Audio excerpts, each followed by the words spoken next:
शेवटचा प्रश्न मला लेफ्टनंट जनरल सुरेंद्रनाथनी विचारलेला होता की विश्वास इस दुनिया में तुम क्यों आए हो. माझं मराठी माध्यम होतं, पण हिंदी मराठी इंग्लिश जसं जमेल तसं. कारण आयुष्यामध्ये 5 गोष्टी महत्त्वाच्या आहेत. स्वतःवर विश्वास ठेवणं, नकारात्मक गोष्टीपासून किंवा नकारात्मक माणसापासून स्वतःला दूर ठेवणं, don't afraid to get fail, नापास अपयशी होण्याला न घाबरणं, स्वतःची झाकलेली मूठ 1.25 लाखाची ती सोडून देणं आणि इन्फिरियरिटी कॉम्प्लेक्स फेकून देणं. वर्क लाईक हेल, जे ज्यावेळेला पेन व्हायला लागते ना, ज्यावेळेला वेदना व्हायला लागते, ते मोहम्मद अलीचं कुठेतरी वाक्य मी वाचलेलं होतं की तू किती पुशअप्स काढतोस. म्हणजे मी पुशअप्स मोजतच नाही, ज्यावेळेला माझ्या वेदना सुरू होतात त्यावेळेला मी मोजायला सुरुवात करतो. त्यावेळेला pens. The winning horse doesn't know why it runs. It runs due to bits and pains. Life is a race. God is your rider. And if you are getting bits and pains, then it's for sure that you are going to win the race. शर्यतीत जो घोडा पळतो ना,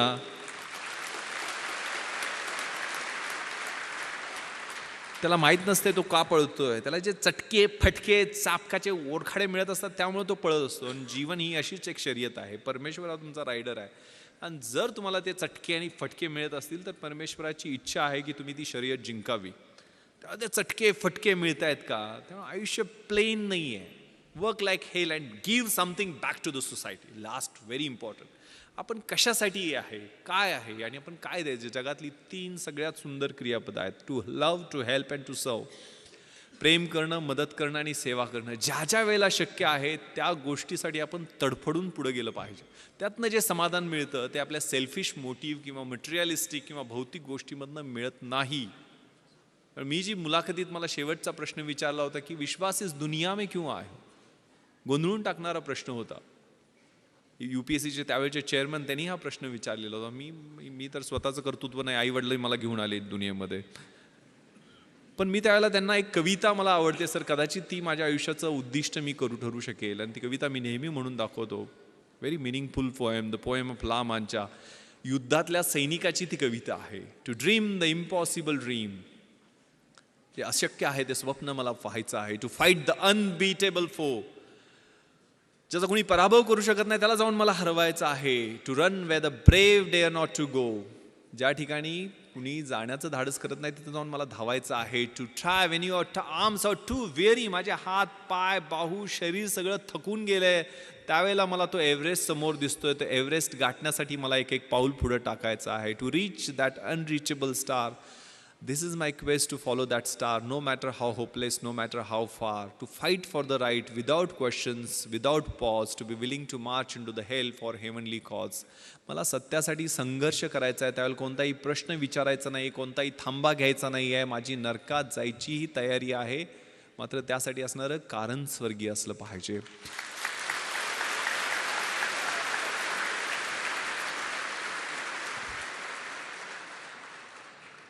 that cause. त्या कवितेतल्या पुढच्या ओळी आहेत: I will be true to that glorious quest, my heart will lie peaceful and काम when I am late to my rest, and the world will be better for this, that one man स्कॉन and covered with scars steel strove with his last ounce of courage to reach that unreachable star. तो युद्धातला सैनिक ज्यावेळेला त्याच्या अंगावर जखमा असतील, त्या भळभळणाऱ्या जखमाबरोबर घेऊन त्या स्टारच्या, त्या ताऱ्याच्या दिशेनं तो ज्यावेळेला जाईल, त्या हौतात्म्याच्या दिशेनं तो जाईल, त्यावेळेला जग सगळं म्हणेल की येस, हा शेवटपर्यंत लढत राहिला, हा शेवटपर्यंत लढत राहिला, देशासाठी लढत राहिला, समाजासाठी लढत राहिला. कारण डिग्निटी, डेथ विथ डिग्निटी खूप महत्त्वाची आहे. आपला आयुष्याचा शेवट कसा होतो हा खूप महत्त्वाचा आहे. कारण आता उदाहरण देताना, सुरुवातीला परिचय करून देताना 26/11 सांगितलं गेलं. 26/11च्या अगोदरची परिस्थिती, दरम्यानचे ते 60 तास आणि त्यानंतरचे 1.5 वर्ष मी मुंबईला बदलताना पाहिले आणि माझ्या आतमधनं जे बदल होत होते ते मी पाहिलेले आहेत. माझी पत्नी बऱ्याचदा विचारते की तुम्ही एक ग्लॉक पिस्टल घेऊन बुलेट प्रूफ जॅकेट नसताना, कारण ते ऑड युद्ध होतं. कारण मी आणि माझा बॉडीगार्ड सुरुवातीला आम्ही दोघंच घुसलेलो होतो. 9:40 अतिरेकी 2 मुख्य दरवाजातनं आणि 2 नॉर्थ कोर्ट गेटमधनं घुसले आणि 9:51 11व्या मिनिटाला मी आणि माझा बॉडीगार्ड अमित खेतले, ज्याला 3 गोळ्या लागल्या, दोघंजण आम्ही पाठीमागच्या स्विमिंग पूलच्या गेटमधनं आत घुसलो. 11व्या मिनिटाला मी घुसलो. ज्या वेळेला खाली स्विमिंग पूलच्या एरियामध्ये 7-8 परकीय नागरिकांचे मृतदेह रक्ताच्या थारोळ्यात होते, त्यावेळेला खात्री होती की आपलाही इथंच एंड आहे, हीच आपली समाधी आहे.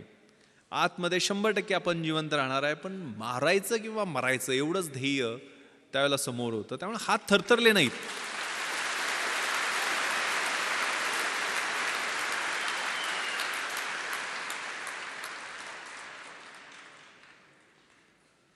एक खूप छान शेर कुठेतरी ऐकलेला होता की दुनिया में मिल जाएंगे आशिक कही, मगर वतन जैसा खूबसूरत सनम नहीं होगा.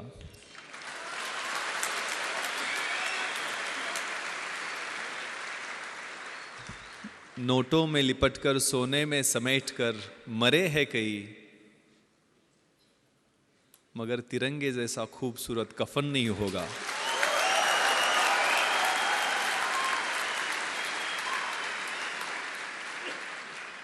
Yes, that death with dignity, ते देशासाठी असणारं मरण ते प्रत्येकाच्या भाग्यात नसते ना. कुठेतरी हार्ट अटॅकनं मरेल, ॲक्सिडेंट मरेल, कुठेतरी काहीतरी मरेल. दॅट अट्रॅक्ट्स, त्याचं आकर्षण वाटायला लागतं.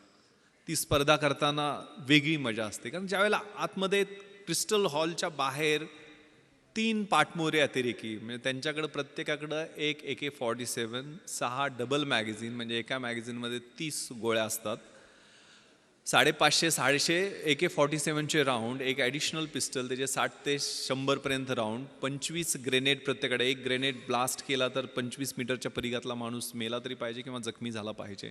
आणि प्लॅस्टिकच्या बॅगमध्ये 8 किलोचा RDXचा बॉम्ब, म्हणजे आपण जो पाहिला डोममध्ये, प्रत्येकाकडे एक. आणि असे 4 होते आणि आम्ही 2 जण होतो. माझ्याकडे ग्लॉक पिस्टल होती, जी कम्पॅरेटिव्हली चांगलं वेपन आहे. 18 गोळ्यांचे 2 मॅगझिन्स ग्लॉक पिस्टलमध्ये असतात आणि माझ्या बॉडीगार्डकडे साधी पिस्टल होती. म्हणजे तरी पण आम्ही एकदा ट्रिगर ओढला तर आमची एकच गोळी बाहेर पडणार आणि त्यांनी एकदा ट्रिगर ओढला तर 30 गोळ्या बाहेर पडणार, असा तो फरक होता. म्हणजे ज्यावेळेला क्रिस्टल हॉलच्या मध्ये लग्न सुरू होतं आणि त्याच्या बाहेर हे 3 पाठमोरी अतिरेकी सुनील कुडियादी, तिथला सिक्युरिटी चीफनं दाखवले आणि तिथं फ्रॅक्शन ऑफ सेकंड न गवतात बॅटल कॉकपिटिशनवर त्यांच्यावरती आम्ही फायरिंग करू शकलो की ज्यात एक जखमी झाला आणि तिथनं ते पळाले, म्हणून तिथल्या हॉलमधल्या लग्नात अडकलेल्या लोकांचे जीव वाचले. ते क्रुशियल होतं. त्यावेळेला तो बाहेर गोंधळ अडकलो असतो, मला कोणी प्रश्न विचारले नसते, कारण माझ्या बुलेट प्रूफ जॅकेट नव्हतं, ॲडिशनल मॅन पॉवर येण्याची वाट पाहणं स्वाभाविक होतं.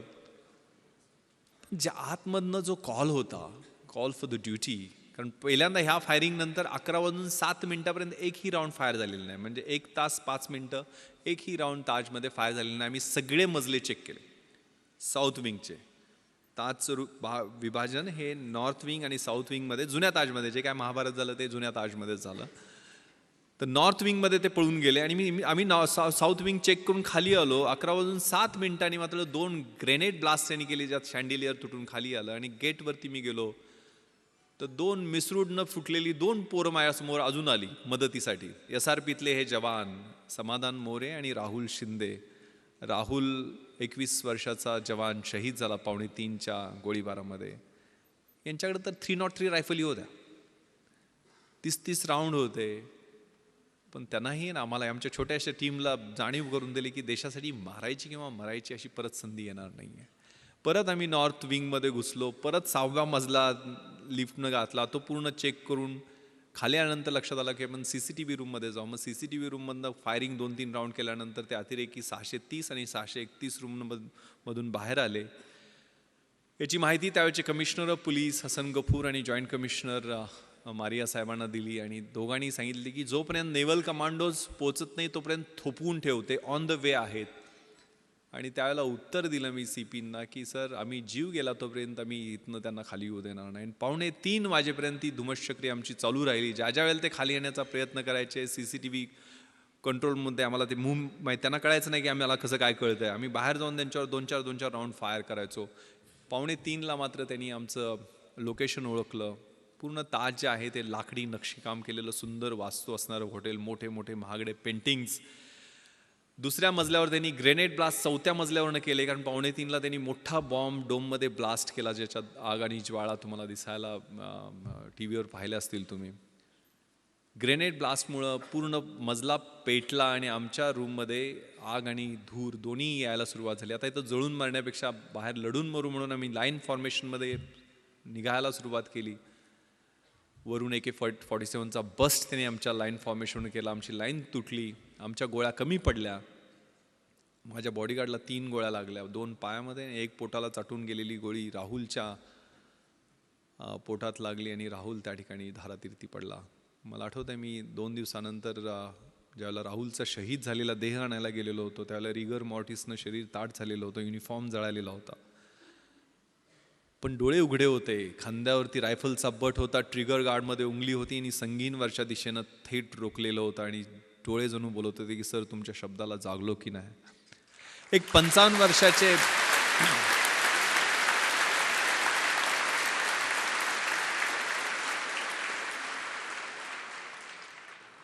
एक 55 वर्षाचे अंमलदार तुकाराम ओंबाळे त्यांचं नाव, 5 गोळ्या पोटामध्ये घेतात काय AK-47च्या. एक लाठी घेऊन तो माणूस चढाई करून जातो कसाबवरती. 5 गोळ्या पोटात घेतल्या तरी पकड ढिली होत नाही आणि एक अतिरेकी जिवंत पकडला जातो. दिस इज मिरॅकल. न इज्जत दे, न अजमत दे, न सूरत दे, न सीरत दे, मेरे वतन के वास्ते अरब, मुझे मरने की सिर्फ हिम्मत दे. ही हिम्मत खूप महत्वाची आहे. उद्दिष्ट ठेवायचं आहे, स्वप्न ठेवायचं आहे आणि मार्गक्रमण करायचं आहे.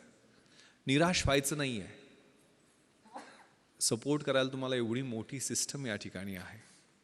हे खूप छान कविता कुसुमाग्रजांची आहे. ओळखलत का सर मला पावसात आला कोणी, कपडे होते कर्दमलेले केसावरती पाणी, क्षणभर बसला नंतर हसला बोलला वरती पाहुणी, गंगामाई पाहुणी आली गेली घरट्यात राहुनी, माहेर वाशिन पोरीसारखी 4 भिंतीत नाचली, मोकळ्या हाती जाईल कशी, बायको मात्र वाचली, भिंत खचली, चूल विजली, होते नव्हते नेले, आठवणीला डोळ्यामध्ये पाणी मात्र ठेवले, कारभारणीला घेऊन सरसंगी आता लढतो आहे, चिखलगाळ काढतो आहे, पडकी भिंत बांधतो आहे, खिशाकडे हात जाताच हसत हसत उठला, पैसे नकोत सर मला जरा एकटेपणा वाटला, मोडून पडला संसार तरी मोडला नाही कणा, पाठीवरती हात ठेवून नुसतं लढ म्हणा.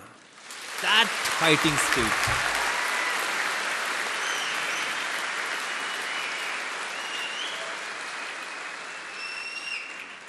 That is the fighting spirit जे तुमच्या वयामध्ये छोट्या मोठ्या आव्हानांना, छोट्या मोठ्या अडचणींना, छोट्या छोट्या आक्रमणांना घाबरायचं नाही आहे. विपत्तीमध्ये मी भयभीत होणार नाही आहे हे मला माहीत आहे, मात्र त्याच्यासाठी माझ्याकडं लढण्याचं बळ दे, एवढंच देवाकडं मागायचं.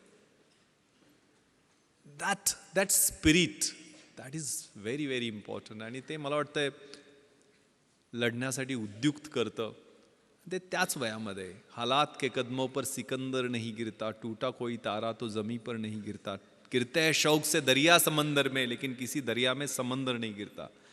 ते तारे तुम्ही आहात, ते सिकंदर तुम्ही आहात, ते समंदर तुम्ही आहात. ती इन्स्टिंक्ट या वयामध्ये असते. आयुष्य डेफिनेशन बदलण्यासाठी आहे. Roger Bannister, Gandhiji, Mandela, Edison, name the बस, मदर तेरेसा, या सगळ्यांनी डेफिनेशन्स बदलल्या. आपल्याला आयुष्य त्यांच्या एवढंच मिळणार आहे, 70-80 वर्ष काय असेल ते. आपण कशाचे डेफिनेशन्स बदलणार आहे? मी काय बदल घडणार, मी परिवर्तन कसं करणार आहे, मला जो बदल अपेक्षित आहे तो माझ्यापासून मी सुरुवात करणार आहे का, हा विचार करण्याची आवश्यकता. आणि घाबरायचं नाही आहे, भ्यायचं नाही आहे, कशालाही भ्यायचं नाही आहे. खूप छान अब्राहम लिंकनचं पत्र आहे,